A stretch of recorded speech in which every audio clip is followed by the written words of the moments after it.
이거를 아이한테 가르치는 거랑은 좀 다른 얘기더라고요. 이게 일단 화가 나요. 애를 가르치다 보면 이걸 왜 모르지? 이러면서 이제 안녕하세요. 먼저 인터뷰 응해주셔서 감사합니다. 간단한 자기소개 부탁드릴게요.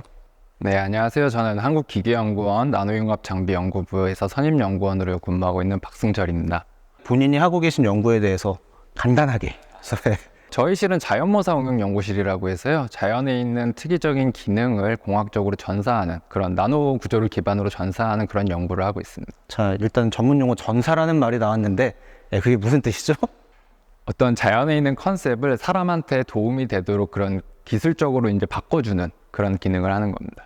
그게 나노랑 무슨 상관이 있나요? 예를 들어서 뭐 나방눈의 구조를 모사를 해서 저희는 그거를 균일한 나노 구조를 만들어서 뭐 태양빛이 반사되지 않는 유리 뭐 이런 거를 제작을 하는 그런 연구를 하고 있습니다. 본격적인 인터뷰로 넘어가 볼 텐데요. 혹시 자녀분이 계신가요? 네, 2명 있습니다. 남자아이 12살짜리, 9살짜리 2명 있습니다. 그렇다면 혹시 자녀분도 이공계 쪽으로 보낼 예정이신가요? 첫째 녀석 같은 경우에는 아빠가 하는 일에 대해서 되게 관심이 많고 좀 되게 신기하게 생각을 하거든요. 그러면서 이제 본인도 약간 그런 쪽으로 관심을 많이 가지고 있는데 둘째는 아직은 어린 편이라서 본인이 하고자 하는 거에 더 집중하는 상황이라 잘은 모르겠습니다. 로봇 키트 같은 것도 요새 많이 나오고 하잖아요. 그래서 의도적으로 그런 쪽에 교육을 해봤던지 그런 게 있을까요? 가끔 가다가 이제 제가 아이들을 회사에 데리고 올 때가 있어요. 그렇게 되면 이제 말씀하셨던 그런 로봇들이라든지 아니면 제가 하고 있는 이런 공정들이라든지 이런 걸 보여줄 때가 있거든요. 다른 아이들보다는 좀 이런 과학 쪽 이런 쪽에 접근할 수 있는 빈도가 좀 더 높긴 합니다. 수학이나 과학 쪽을 아이들을 가르쳐 보거나 그쪽으로 진로를 잡아주려 해보신 적이 있으신가요? 제가 좋아하고 잘하는 거랑 이거를 아이한테 가르치는 거랑은 좀 다른 얘기더라고요. 이게 일단 화가 나요. 애를 가르치다 보면 이걸 왜 모르지? 이러면서 이제 화가 나다 보니까 나중에는 그냥 아이 가르치는 거는 학교나 학원에서 나는 애가 부족한 부분 먼저 요청을 하면 그 부분을 대응해 주자라는 생각으로 대하고 있습니다. 첫째는 아빠가 하는 일 이제 보고 멋있다라고 생각하나요? 좀 멋있는 걸 보여주면 멋있다고 하죠. 근데 이제 아주 어릴 때는 와 아빠 멋있어 이러다가 이제 조금 이제 머리가 굵어질수록 아빠가 만능은 아니다라는 걸 알게 되잖아요. 아빠가 모든 걸 다 알진 않는다는 걸 알게 되다 보니까 약간 좀 시큰둥해져 있죠 지금은. 그래도 아빠가 하는 일 보고 시시해 이런 건 그렇진 않죠. 아직까지는 아니에요. 아직까지는 아니고 그러면은 옆에서 큰일 없으면은 그냥 쭉 이렇게 하면은 자녀분들도 이제 이공계 쪽 진로를 선택하게 될 확률이 높겠네요. 이공계뿐만 아니라 어떤 분야를 한다 하더라도 본인이 하고자 한다면 반대할 생각은 없습니다. 구체적인 그 자녀에 대한 교육관 같은 게 있으신가요? 저의 교육관은 부모가 가르치지 말고 일단 그렇잖아요. 이렇게 교육이라는 거는 부모가 가르칠 수 있는 교육이 있고 교육기관이 가르칠 수 있는 교육이 있는 건데 그거를 무리하게 부모 욕심에 부모가 좀 강제적으로 하다 보면 정말 가르쳐야 될 걸 못 가르칠 수도 있거든요. 애가 이제 한 사람의 사람으로서 사회생활을 해야 되는데 필요한 교육이나 이런 것들을 가르치기가 좀 어려울 수 있어서 교육관은 백업은 해주자. 애가 하고자 한다면 다 백업은 해주자. 다만 내 욕심을 넣지 말자. 이런 게 하나의 교육관이라고 생각을 할 수 있을 것 같습니다. 아이는 학원을 가기 싫어하는데 이제 수학과학 같은 걸 영어나 이런 걸 가르쳐야 될 수도 있잖아요. 그러면은 학원을 보내실 건가요? 네, 학원을 보내는 쪽으로 생각을 하고 있습니다. 왜냐하면 아까 말씀드린 것처럼 이게 화가 나요. 화가 많이 납니다. 아무리 온화한 사람이라도 자기 자식 가르칠 때는 화가 날 수밖에 없어요. 물론 잘하시는 분들도 계시겠지만 저 같은 경우에는 화가 나는데 그 화내는 걸 애들한테는 오히려 안 좋을 것 같아서 그냥 학원. 근데 학원 갔는데도 학원에서 어려워한다? 그러면 이제 그런 건 조금 도와줄 수 있겠죠. 박사님께서는 이제 기계연구원 쭉 다니시면서 어떻게 육아랑 이제 일하시는 거랑 병행을 하고 계신데 어떻게 생각하시나요? 기관이 좀 잘 도와주는 편인가요? 아니면은 대전을 딱 내려왔는데 그 누구의 도움도 없는 상황에서 애 둘을 더군다나 이제 신생아 3살 1살이 4살 1살이었으니까 키우는 게 쉽지가 않았죠. 그래서 이제 집사람이 이제 자신의 커리어를 포기하고 이제 집에서 이제 애들을 보고 그게 가장 큰 희생이었고요. 지금 말씀하시는 기관의 도움이라고 하면 예전에는 제가 이 기관에 오기 전에 사기업에 있었습니다. 그때 같은 경우에는 저희는 아침 8시에 회의를 하고 저녁 8시에 회의를 해요. 그러면 이제 저녁 8시에 회의를 해서 다음날 아침 8시에 회의할 거를 이제 해야 되니까 바로 퇴근이 안 되죠. 제가 육아나 가사나 이런 쪽에 도움을 줄 수 있는 게 하나도, 그러니까 현실적으로 어려운 상황이었습니다. 근데 이제 지금 회사 같은 경우에는 뭐 예를 들어서 뭐 저녁에 애를 픽업해야 된다. 학원에서 픽업을 해야 된다. 그러면은 이제 일을 하다가 학원 가서 애를 픽업을 해주고 다시 회사 와서 일해도 되고, 뭐 아니면 뭐 주말에 와서 일을 해도 되고, 집에서 일을 해도 되고, 이런 좀 약간은 조금 개인의 자유도가 있는 그런 상황이다 보니까 육아에 큰 도움이 되긴 했습니다. 기계연구원이니까 국가기관이잖아요. 그러니까 애 키우면서 하는데 지금 외벌이시잖아요. 그렇죠? 네, 외벌이로 하는데 어떻게 먹고 살만 하신가요? 집안의 도움, 뭐 아이의 육아의 도움, 이런 부분을 무시할 수는 없는 거라서 막 되게 잘 산다라고는 못하지만 그래도 애들이랑 오손도손 다들 먹고 살 만큼은 최소한의 조건은 만족을 했다고 생각을 합니다. 최소한이요. 최소한입니다. 그게 중요해요. 네. 공통 질문으로 넘어가 볼 텐데요. 지금 혹시 대덕의 삶에 만족하고 계시는지? 만족하는 부분도 있고 불만족스러운 부분도 있는데 저희 가족을 생각을 하면 되게 만족스럽긴 합니다. 어딜 가도 공원이 있고 뭐 아이들이랑 같이 이렇게 다닐 수 있는 곳이 있고, 네, 그런 또 분위기도 되게 안정적인 분위기고 그런 게 되게 만족스럽고요. 아까 말씀드린 것처럼 회사에서 이런 식으로 약간 가정을 위해서 제가 노력을 하는 부분에 대해서 오케이를 해줄 수 있는 그런 분위기 자체가 어찌 보면 되게 큰 거기 때문에 대체적으로 만족하고 있습니다. 주말에는 보통 뭐 하시나요? 아이가 2명인데 둘 다 남자이거든요. 네, 이제 걔네들 가만히 두면 안 됩니다. 가만히 두면 무조건 싸우거든요. 그래서 일단은 뭐 날씨 괜찮을 때, 뭐 코로나 때는 조금 힘들긴 했는데 이제 애들 자전거 가르쳐서 자전거 타고 이제 쭉 달리는 거죠. 그래서 저희 집에서 이제 유림공원 가가지고 그 근처 커피숍 가가지고 이제 아이스크림을 먹고, 그다음에 한바스목원으로 가서 뭐 라면이랑 떡볶이 먹고 다시 돌아오는 길에 이제 카이스트 들려서 거위 보고, 그리고 이제 집에 오는, 네, 그런 루트 한 2-3시간 걸리거든요. 그 정도면 애들도 이제 슬슬 탈진하고, 네, 네, 그렇게 생활을 하고요. 뭐 아니면 뭐 그냥 뭐 애들이랑 축구하거나 농구하거나 뭐. 주로 아이와 함께 시간을 많이 보내시는 편인가 보죠? 네, 주로요. 네. 그럼 가족분들이랑 외식도 자주 하시나요? 애들이 어릴 때 잘 못했는데, 예, 애들 크니까 이제 얘네들이 1인분씩을 이제 먹기 시작하고 나서부터는 네, 많이 합니다. 주로 어디로 가시나요? 약간 맛집 같은 게 있나요? 아니요, 고깃집이요, 무조건. 네. 저희 애들이 고기를 좋아해서 무조건 고깃집입니다. 고깃집이면 혹시 그 무한리필 아, 근데 또 가봤는데 또 거기 가서 많이 안 먹어요, 이놈들이. 예, 그래서 그냥 고깃집 좀 괜찮은데 뭐 그런 데 찾아서 자주 갑니다. 굉장히 가정적으로 돈이 많이 들어요. 그래서 많이 버셔야겠어요. 어깨가 무겁습니다. 특고 질문으로 넘어와서 혹시 이제 다시 과거로 돌아간다면 그때도 지금 현재 이 기계연에 입사하실 건가요?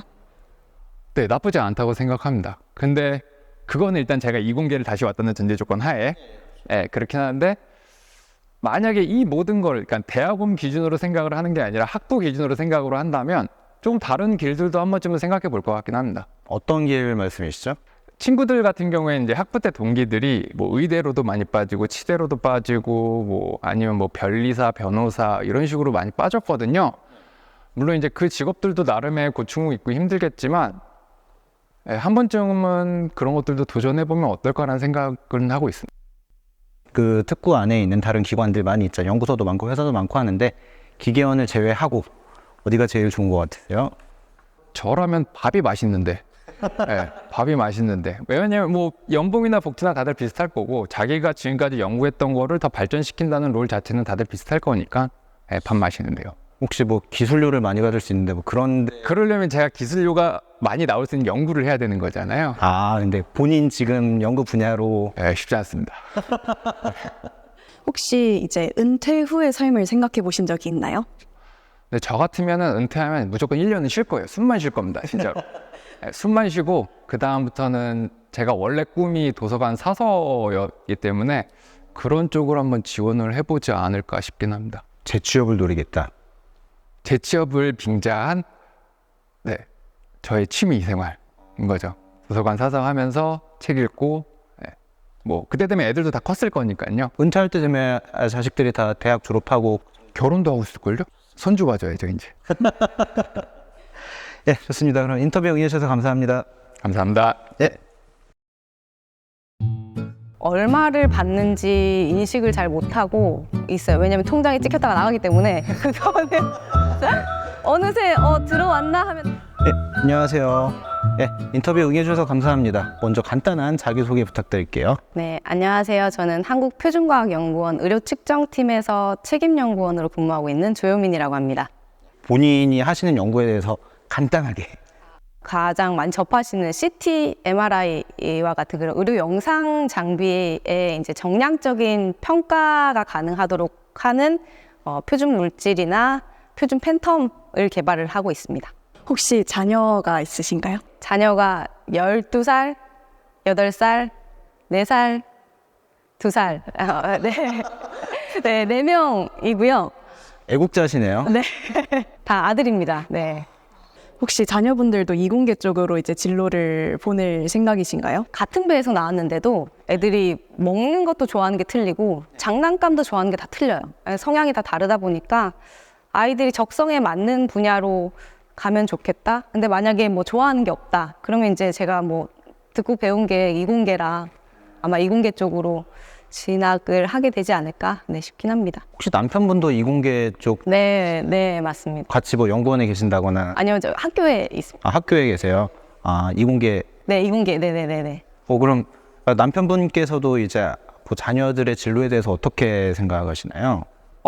남편은 끊임없이 아이의 성향을 파악하고 이 아이가 뭘 잘하는지를 생각을 하면서 어떤 직업이 좋을까 항상 고민을 하고 있습니다. 자녀에 대한 교육관에 대해서 약간 구체적으로 말씀해 주실 수 있나요?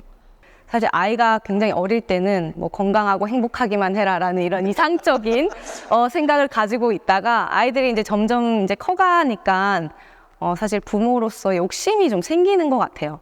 사실 애가 학년이 올라갈수록 굉장히 많이 흔들립니다. 주변에 아이들을 보면 이게 잘하고 있는 건가? 이게 맞는 건가 싶기는 한데 이상적으로는 아직 저희 아이들이 초등학교라서 그럴 수는 있는데 이제 중고등학교 가면 생각이 바뀔 수도 있습니다만 흔히들 얘기하자 좋은 거를 해야 되냐, 잘하는 걸 해야 되냐 얘기를 하는데 저희 아이는 기대하는 바는 좋아하는 것을 잘해서 좋아하는 것을 직업으로 가질 수 있으면 좋겠다.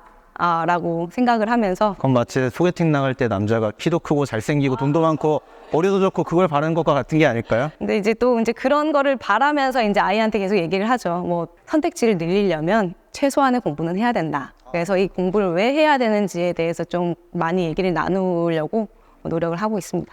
저도 아이를 키우는 아빠고요. 저도 이제 큰애가 지금 중학교 2학년이에요. 그래서 굉장히 큰데 집에 들어가면 이제 와이프랑 애기랑 맨날 싸우고 있어. 뭐 이걸 공부를 했는데 문제를 풀었는데 틀렸니 맞았니 하면서 그 엄마들은 그거를 못 보더라고요. 보면 박사님도 그러시나요? 뭐 화가 납니다. 화가 나기 때문에 네. 혹시 학원을 이용하시는 편인가요? 그럼? 저희 첫째가 5학년인데 일단 영어는 학원을 보내고 있고요. 수학은 아직까지 안 보내고 이렇게 붙잡고 있기는 한데 사실 뭐 조만간 5학년이 최적의 나이다. 더 늦으면 안 된다. 이런 얘기를 많이 들어서 조만간 보내야 되나 하고 있는데 지금 아이랑 계속 얘기를 하면서 최대한 이제 스스로 해보자. 학원에 있는데 매일매일 바뀌고 있습니다. 네, 내일이 어떻게 될지 모릅니다. 박사님께서 집에 가셔서 아이랑 아이 많이 혼내시는 편인가요? 아니면은 그냥 풀어놓고 처음에 애가 한두 명 있었으면 혼을 냈을 수도 있을 것 같아요. 근데 이제 점점 애들이 많아지면서 이게 사리가 생길 만큼 이 보살이 되면서 화가 나기보다는 이 아이들의 이 하루하루가 사실 요즘에 또 너무 많은 일들이 많이 있잖아요. 안 좋은 소식들도 많고 사고도 많고 그래서 저는 잠자리에 아이들이랑 누워서 항상 하는 얘기가 오늘도 엄마 옆에 이렇게 있어줘서 고맙다, 감사하다 얘기를 하거든요. 사실 뭐가 더 중요한지를 좀 더 생각을 하려고 하는 것 같아요. 그럼 이제 자녀가 넷이나 되는데요. 키우기가 쉽지가 않을 것 같은데 혹시 뭐 기관에서 뭐 특히나 뭐 다자녀 가정이기 때문에 이렇게 좀 도와주거나 하는 것들이 있을까요? 네.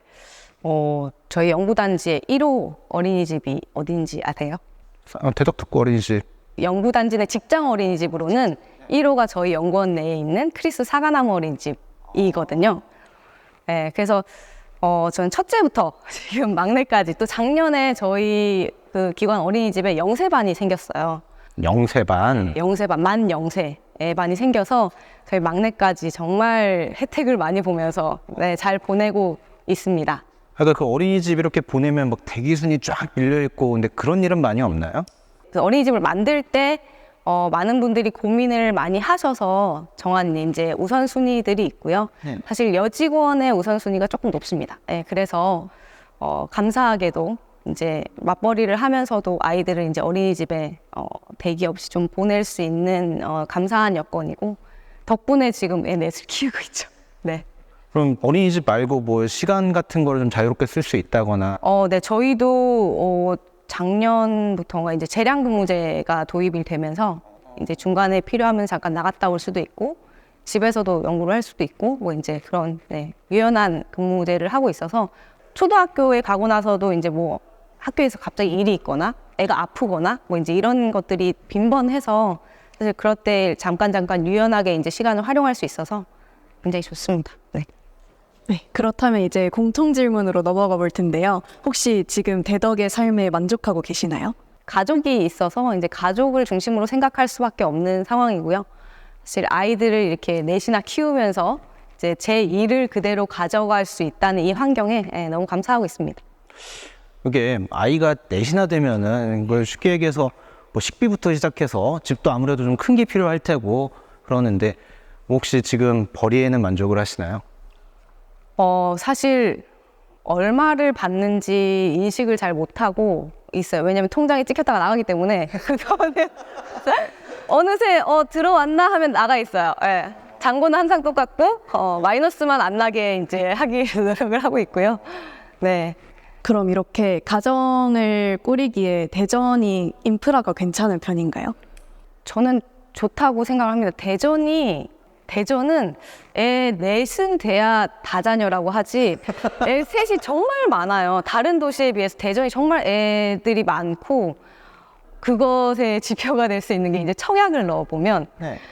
다자녀 특공의 경쟁률이 어마어마합니다. 아, 어떻게 이렇게 아이들도 많고 무주택이신 분들이 이렇게 많을까 싶을 만큼 정말 다자녀의 도시라고 생각을 하는데요. 그것이 어떻게 보면 어떤 이런 그 대전의 아이를 키우기에 좋은 환경이어서 또 그렇지 않을까. 근데 주말에는 보통 뭐 하시나요? 뭐 할 것 같으세요?